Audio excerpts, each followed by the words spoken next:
Vozes do Planeta, com Paulina Chamorro.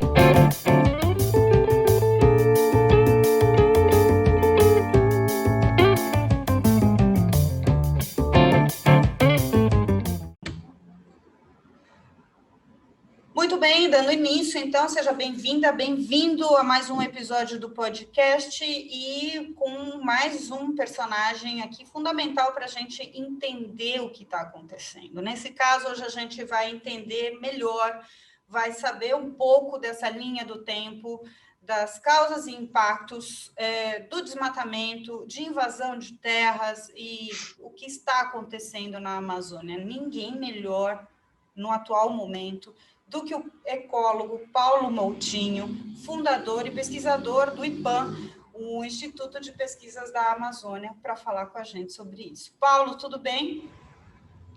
Tudo bem, Paulina, é um prazer estar com você aqui hoje. Um prazer te receber aqui, Paulo. Sua ligação é muito profunda com a Amazônia e eu queria começar a nossa conversa a partir dali, né? Bom, além, né, de ser um dos fundadores do IPAM, tem uma bicicleta atrás de você, para quem está só ouvindo, não vendo a gente no YouTube, tem uma bicicleta, duas bicicletas atrás do Paulo, e tem uma ligação profunda do descobrir e conhecer a Amazônia de formas bastante diferentes. No caso, você fez uma viagem pela Transamazônica há algum tempo, de bike, 1.200 quilômetros, é isso? Quando foi? Pois é, foi isso, Paulina. Foi em 2017. Nós passamos 21 dias na Transamazônica, no trecho não asfaltado, que vai de Itaituba, no Pará, até o Humaitá, no Amazonas, né? Exatamente para continuar fazendo o que a gente sempre fez no IPAM desde o início. Para você entender a região e a dinâmica da região, seja no desmatamento, no desenvolvimento, no crime, especialmente o crime de grilagem, que hoje é o assunto aqui, nós vamos falar um pouco mais, você precisa estar lá, na ponta. Você precisa estar ouvindo as pessoas, ouvindo as angústias e esperanças das pessoas. E melhor do jeito de fazer isso é de bicicleta, sem apoio com carro, dormindo no meio do mato, e falando com garimpeiro, fazendeiro, com indígena, enfim, com aqueles que vivem a realidade do dia a dia. Então, essa é a pegada do IPAM desde o início e também um pouco da minha história na Amazônia. A primeira vez que eu fui para a Amazônia foi em 81, foi muito tempo, e a ideia foi sempre escutar as pessoas. Eu fiquei muito impressionado quando eu tive a primeira experiência de campo na Amazônia, quando eu tinha acabado de fazer meu mestrado, estava no meio do doutorado, e um caboclo me pediu uma ajuda, uma informação sobre alguma coisa que estava acontecendo na plantação dele, isso no interior do Pará. E ele me fez uma pergunta relacionada à produtividade da área dele, e eu discorri toda a ciência e literatura que eu tinha na cabeça ali na hora, né? E achando que estava abafando, né? O estudante de PhD estava ali detonando. E, no final, ele virou para mim e falou assim: olha, poxa, doutor, eu aqui, com esse meu pequeno problema, o senhor estudou um tantão de tempo, falou desse jeito mesmo. Eu paguei, provavelmente, as partes do seu estudo, e eu não entendi absolutamente nada, e o senhor não me ajudou em nada. Eu vou ter que perguntar para outra pessoa. Isso me impactou tanto que a gente iniciou no IPAM algo que a gente tem até hoje, que a gente chama de pesquisa participativa. Ou seja, para você buscar e fazer ciência na região, você tem que incluir quem está lá. Então, tivemos pesquisas, e ainda temos pesquisas maravilhosas, no envolvimento do stakeholder, como a gente fala, do beneficiário, do vivente da realidade, nas pesquisas que a gente faz, porque só assim você faz com que ciência seja incorporada, né, na vida das pessoas e nas políticas públicas. É uma E questão daí de vai, né? justiça também, né, Paulo? Porque é um conhecimento, é uma troca de conhecimento, né? E às vezes na ciência se deixa somente do tipo, vou receber esse conhecimento, incorporo, quem assina sou eu. Mas quando você faz essa mão dupla, você tem é uma justiça, né, do que acontece na realidade. É um conhecimento trocado e ele tem que ser reconhecido assim. Não, certamente é isso.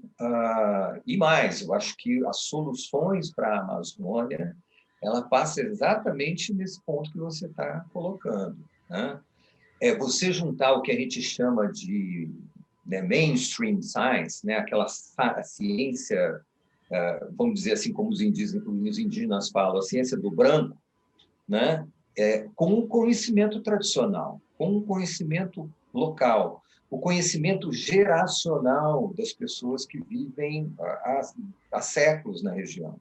Se você não conseguir combinar essas duas coisas, Paulina, eu acho que a gente chega a algo bastante concreto para uma melhoria da situação na região, que, infelizmente, ainda é muito séria do ponto de vista socioambiental.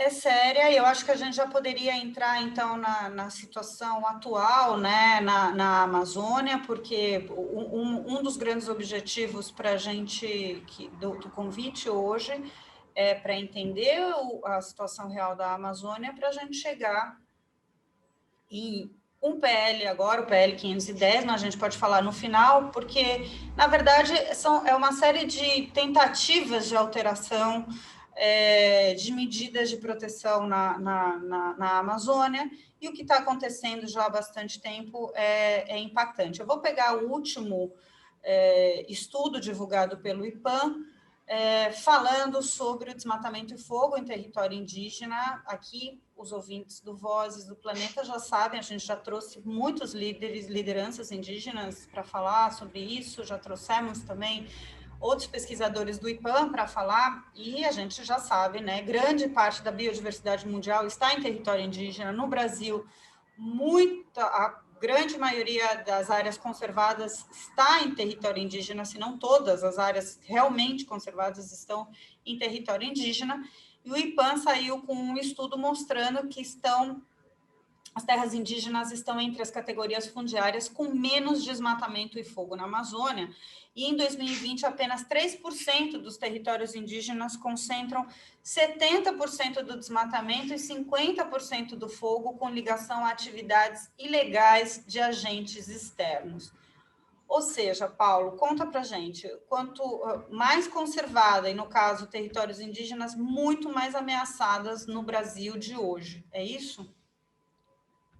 Pois é isso. A gente tem sempre na cabeça, né, de que é muita terra para pouco índio. Hoje, eu acho que a população indígena está por volta de 400, na Amazônia, né, no bioma amazônico, principalmente, entre 300 e 400 mil pessoas, né, brasileiros, que estão nas aldeias indígenas, em mais de 170 povos, mais de 385 terras indígenas que tem na região. E é verdade que o indígena, pelo seu modo de vida, faz uma conservação bastante grande da floresta amazônica. Vamos comparar aqui com outras categorias, Paulina, fundiárias, né? Como você disse, a taxa de desmatamento dentro de terras indígenas, ela né, em média, entre 3% e 2%. Mais recentemente, entre 2019 e 2020, por uma série de motivos que a gente pode depois comentar, essa taxa cresceu para 5%, né, próximo de 5%. Se você compara essa taxa de desmatamento em terras indígenas com aquelas em unidades de conservação têm quase que 50% a mais de desmatamento, mesmo sendo unidade de conservação. O fato de ter indígenas tomando conta dessa imensa área faz com que as florestas sejam mais protegidas. mesmo que a gente tenha uma população indígena que é do tamanho que eu disse.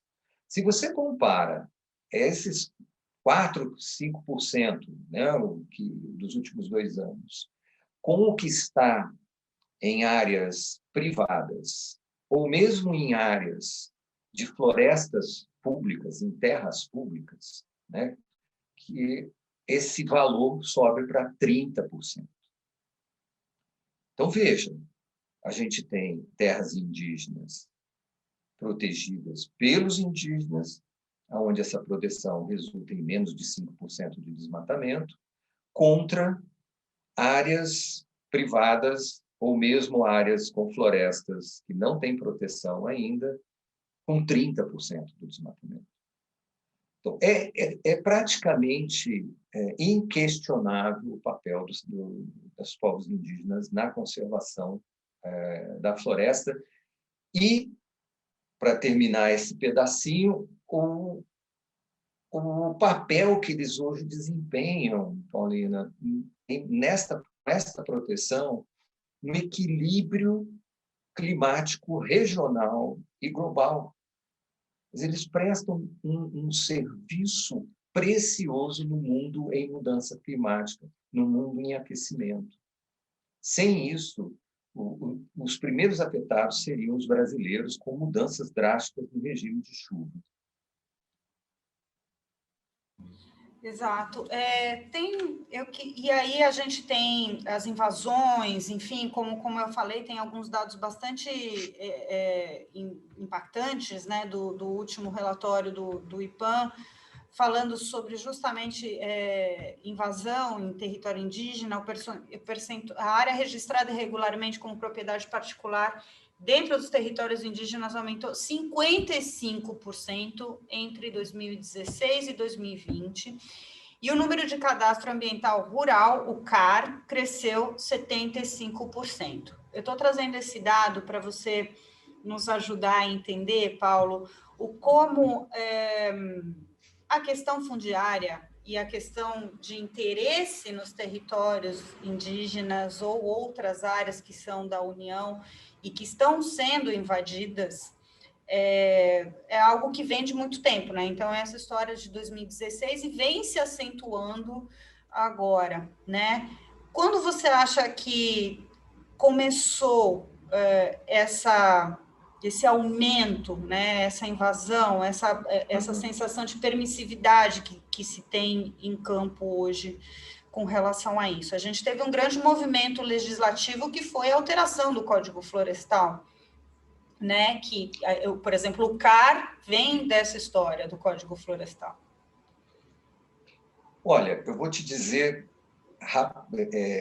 pode parecer estranho, mas sabe quando começou essa história toda? E essa história é basicamente grilagem de terra, ou seja, invasão de patrimônio público, usurpação de patrimônio público, que são as terras e as florestas públicas na Amazônia. Ela começou em 1850. Naquela época, o Estado, que era incentivador de ocupação de terra, lançou a Lei de Terras, foi em 1850, onde as Seis Marias, ou os cismeiros, como eles eram chamados, que recebiam concessão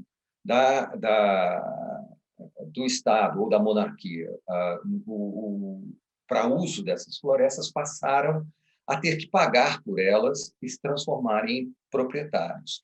Foi daí que começou a grilagem, a tal de falsificação de documentos para provar que aquelas terras eram das pessoas que as ocupavam. E isso era feito com quem mais tinha condições de fazer a grilagem ou a falsificação de documentos. E, portanto, você começou a concentrar muita terra em poucas mãos, o que daí surgiu os latifúndios. Essa situação, ela vem... Por que ela acontece desde 1850? Por quê? Especialmente na Amazônia, né? Isso aconteceu no Brasil inteiro, mas especialmente na Amazônia isso foi muito claro.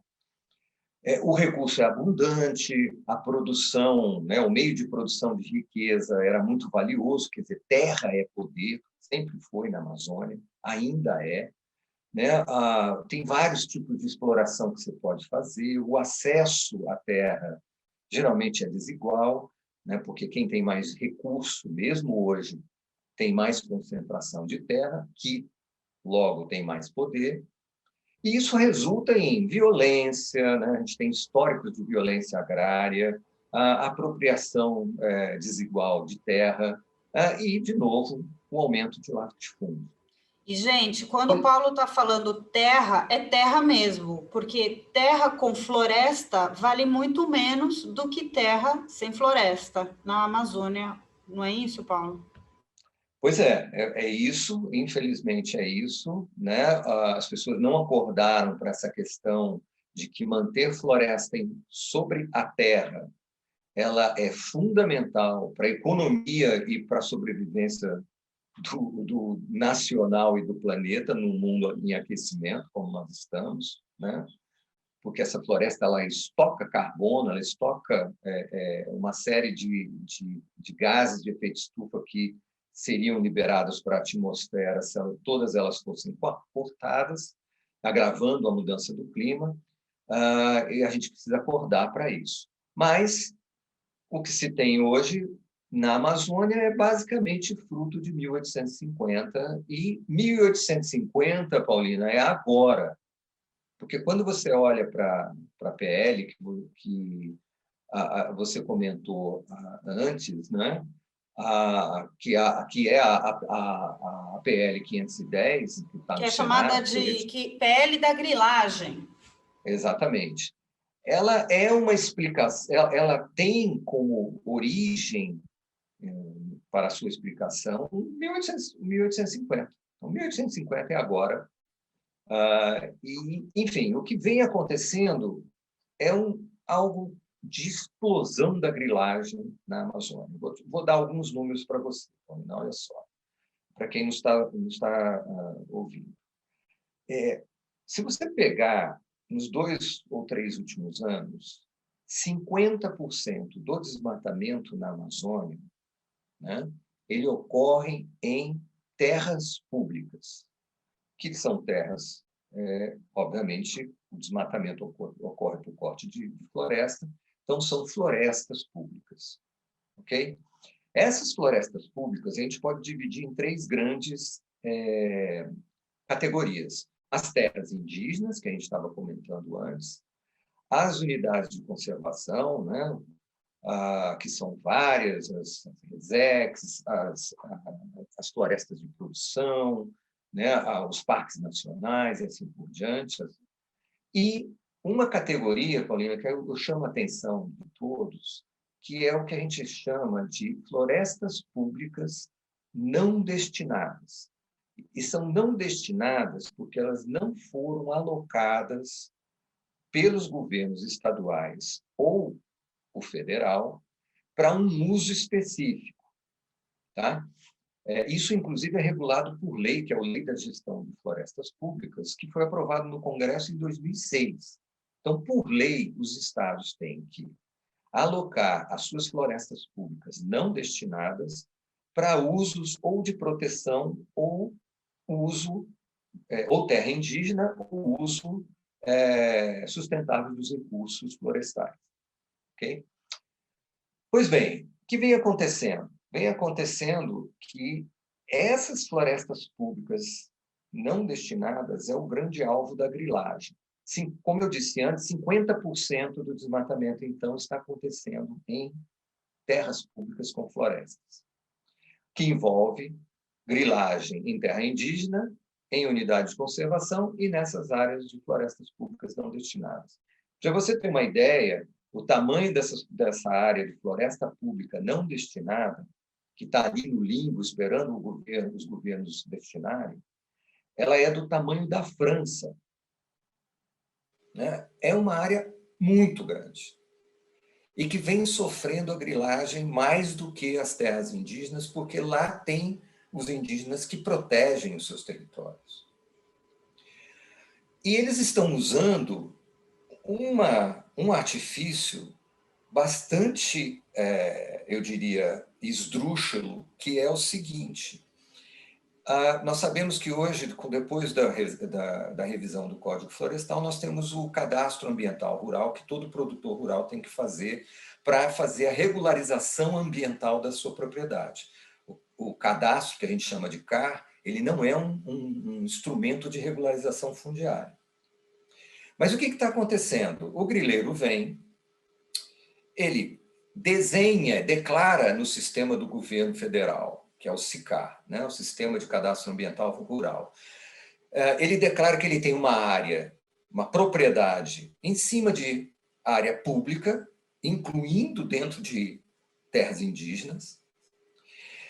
O sistema dá a ele um papel que ele declarou essa área, que depois vai ser, pelo sistema, validado, e essa validação não está acontecendo, isso é um problema. E ele pega esse CAR, né, esse cadastro, leva ao banco e diz, olha, eu tenho essa área aqui, tenho aqui o meu cadastro já no sistema, me dá um dinheiro aí que eu vou fazer produção na minha área. E vai lá e desmata, põe fogo, que inclusive resulta num problema sério de qualidade de ar e doenças, né? E com isso toma posse da área pública e espera um desavisado comprar, ou então o governo passar leis como esse projeto de lei de 510 de 2001 que está no Senado. Então, essa é a dinâmica que está acontecendo. Nós temos só nas florestas públicas não destinadas, Paulina, de quase 20 milhões de hectares. São 20% daquele tamanho da França que está com CAR declarado em cima como propriedade pública. E as pessoas estão usando o CAR para desmatar, com dinheiro conseguido em algum lugar, entendeu?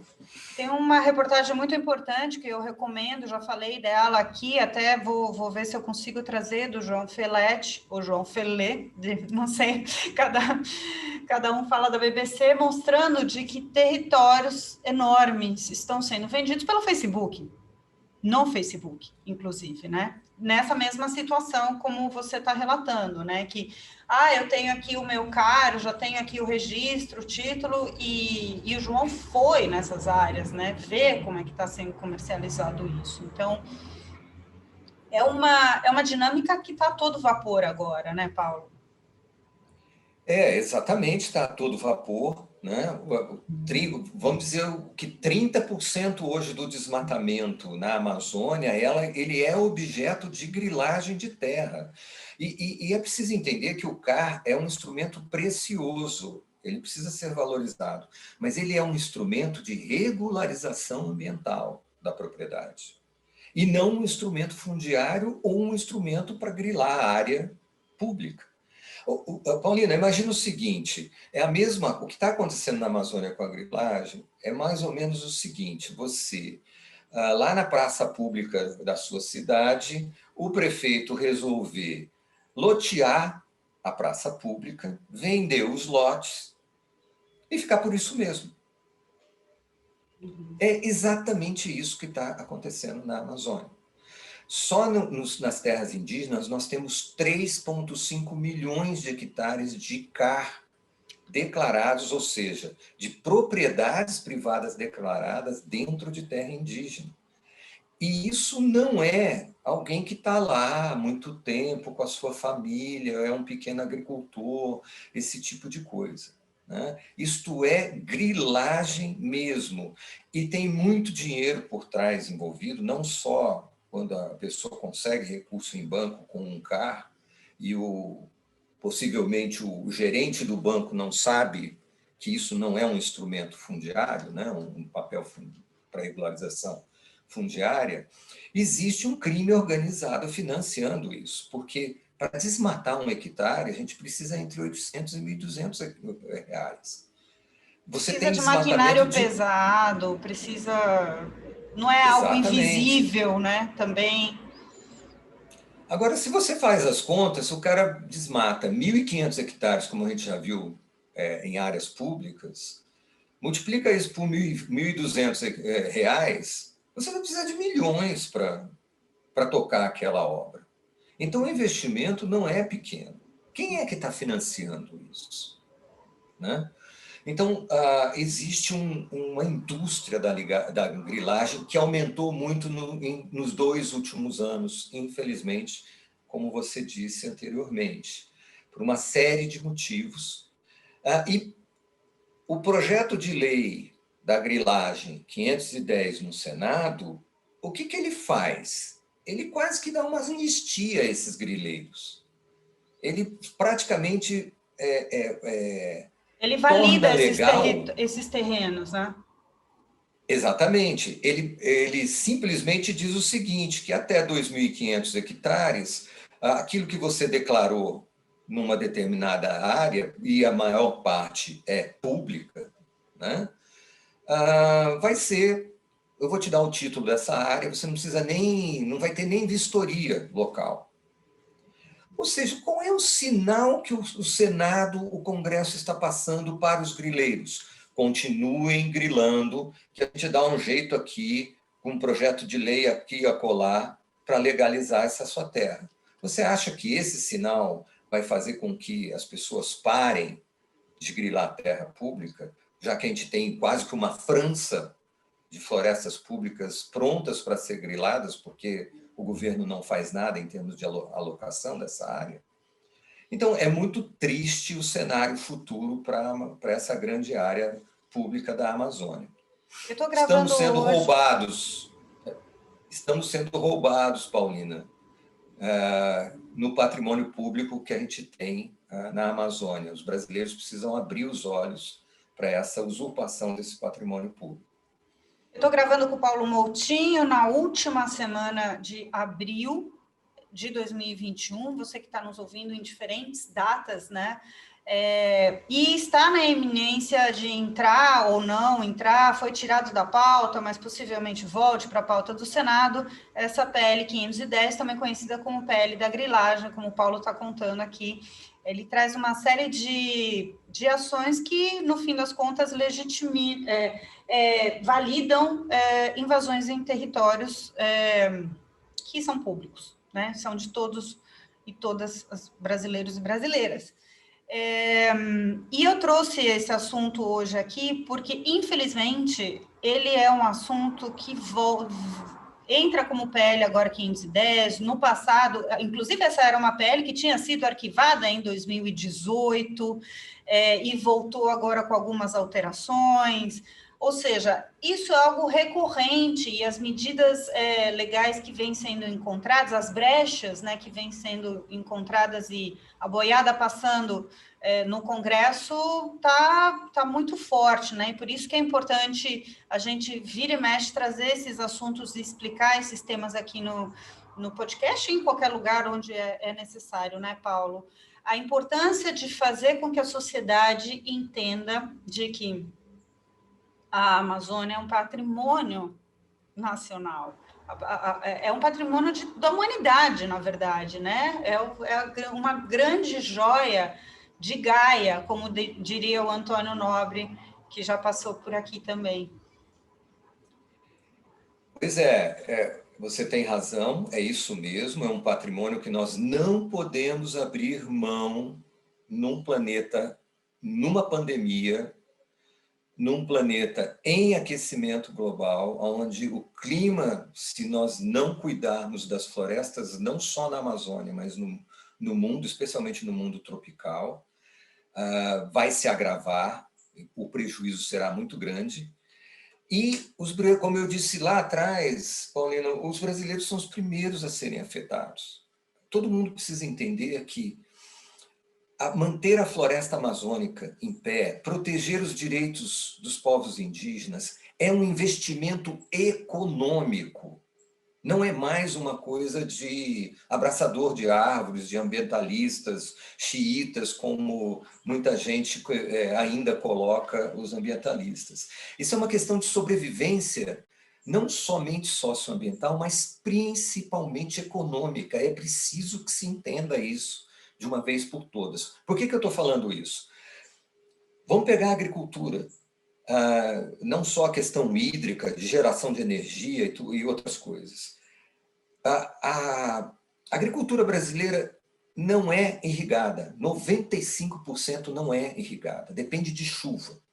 Grande parte da distribuição de chuva depende de manutenção dessa floresta em pé. Ela funciona como uma bomba hídrica. Os cientistas, Paulina, chamam a Amazônia como um oceano verde, porque os processos de ciclagem de água é praticamente o mesmo que acontece no oceano, que é uma massa de água enorme. E a floresta, ela funciona como uma bomba, ela puxa a umidade que vem do mar e joga para dentro do continente e distribui pelo resto do continente.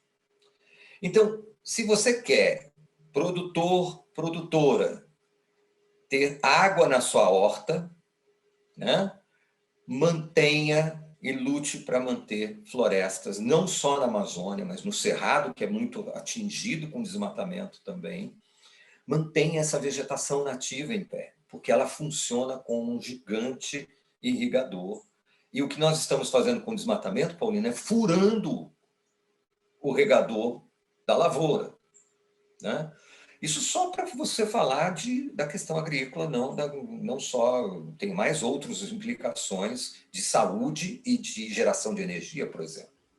Exato, né? Eu ia até lembrar também, mais recentemente, essa associação ficou extremamente visível quando começaram com um fogo cada vez mais violento também no Pantanal, né? Vindo já de uma seca de 2 anos, 3 anos, onde as chuvas, o regime de chuvas que vem também, né, da Amazônia, com esses rios voadores, não é mais o mesmo. Então, já alterando significativamente com relação a isso. Você falou, eu queria que se você pudesse citar, então, esses 2 exemplos, né? A gente falou principalmente a questão do alimento, né? E aí, ouvintes, a gente já falou sobre isso, mas vale lembrar que isso afeta a economia, isso afeta acesso ao alimento, isso afeta, enfim, a própria distribuição de alimento, né? Altera regime de chuva, altera a safra, altera a colheita, altera a economia, altera o prato, o preço que vai para sua casa, para você botar comida na sua casa. Essa é uma associação direta. E aí você falou de 2 importantes que eu queria que você citasse de exemplos, né? Um bem claro de saúde, associação com degradação ambiental. A gente está vivendo uma pandemia que é consequência, né, de uma entrada onde a gente não deveria, né, uma associação com zoonoses, mas também associado com degradação ambiental, né? O que nos espera? E falam que é questão de tempo e não de si. É questão de tempo de a gente ter também outras consequências aqui locais vindas da Amazônia com relação à saúde, né, Paulo? Pois é, na parte de saúde, eu acho que tem alguns aspectos interessantes que a gente pode explorar, Paulina. Olha só. Primeiro vamos pegar a questão do uso da terra, né?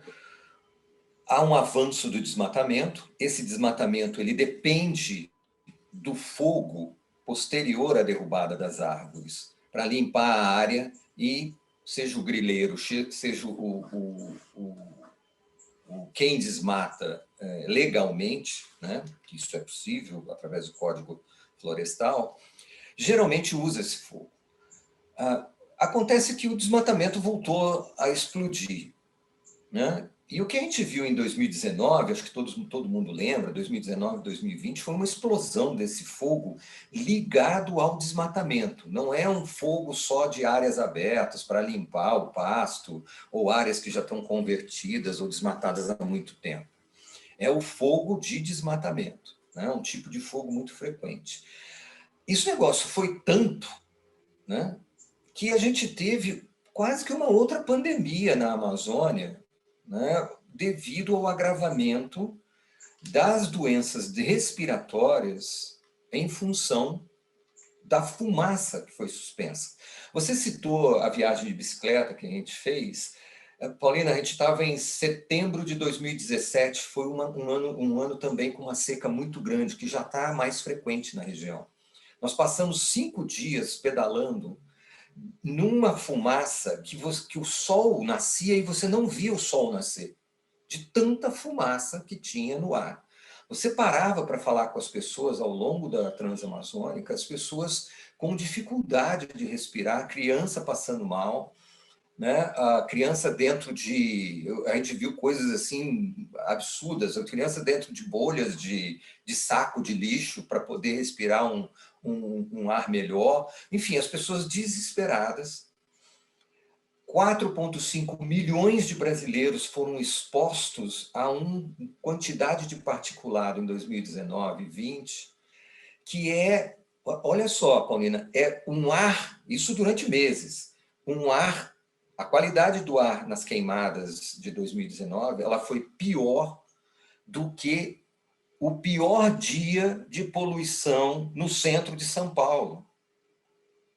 Então, e isso, indígenas nas suas vilas, no meio da floresta, respirando esse ar, pessoas nas cidades.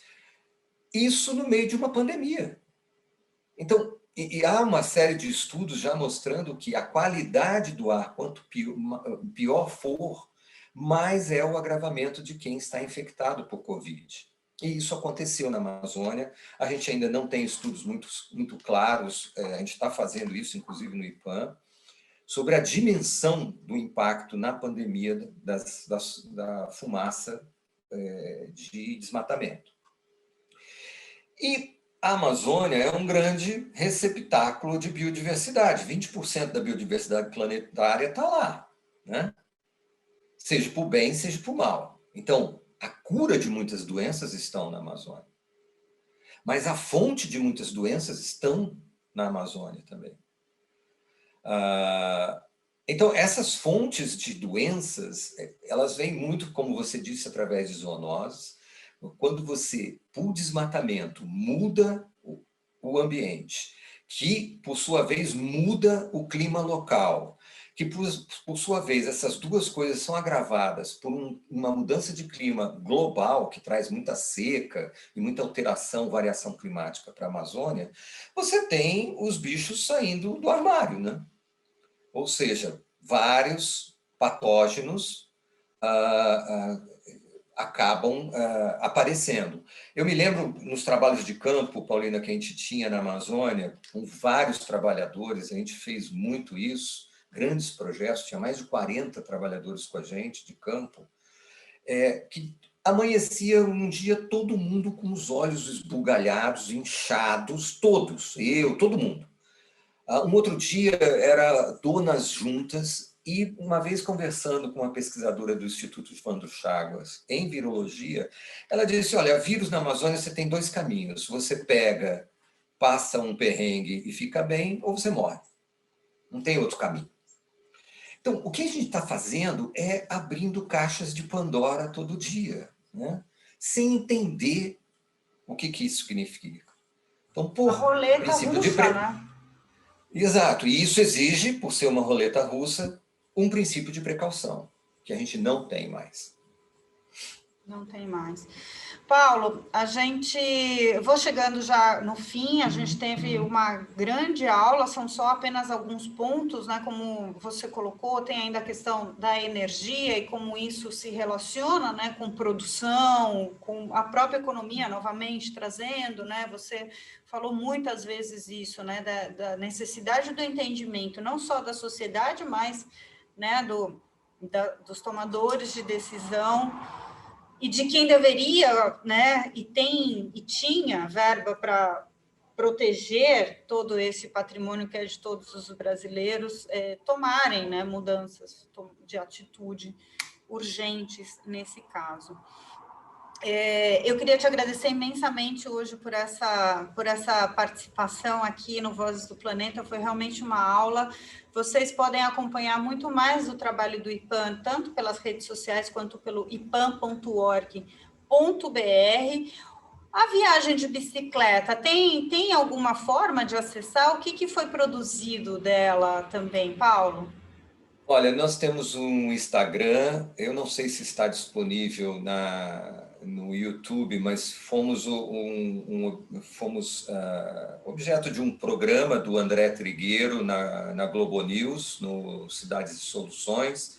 Então, acho que a Globo deve ter feito uma disponibilização disso.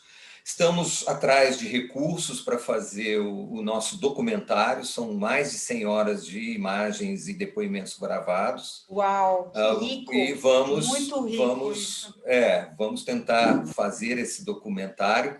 E só lembrando, né, eu acho que você lembra disso também, Paulina, a gente teve a companhia de um outro pesquisador do IPAM, isso foi realmente uma expedição do IPAM de bicicleta, nós fizemos isso no Cerrado, em 2019, vamos fazer de novo em outros anos, e estava comigo esse pesquisador, que é o Oswald Stella, e um astronauta americano, que é o Chris Cassidy, que voltou há pouco da estação orbital, que foi bastante interessante ter um astronauta nessa viagem com a gente, ele tirou férias para ir com a gente na viagem. Esse planeta Amazônia, né? Muita lama. Muito bem. Quais são as redes sociais da expedição, Paulo? Nós temos um Instagram que você pode pegar uma série de informações, é Amazônia mais 25. Procure isso no YouTube ou no Instagram que vocês vão achar. Tá bem? Muito bem. Então, hoje aqui no Vozes do Planeta, o ecólogo Paulo Moutinho, um dos fundadores do IPAM, pesquisador do IPAM, o Instituto de Pesquisas da Amazônia. Paulo, foi um enorme prazer, muito obrigado pelo seu tempo aqui com a gente hoje.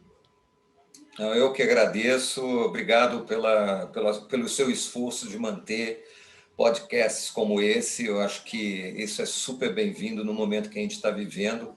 Comunicar é salvar a Amazônia, com certeza.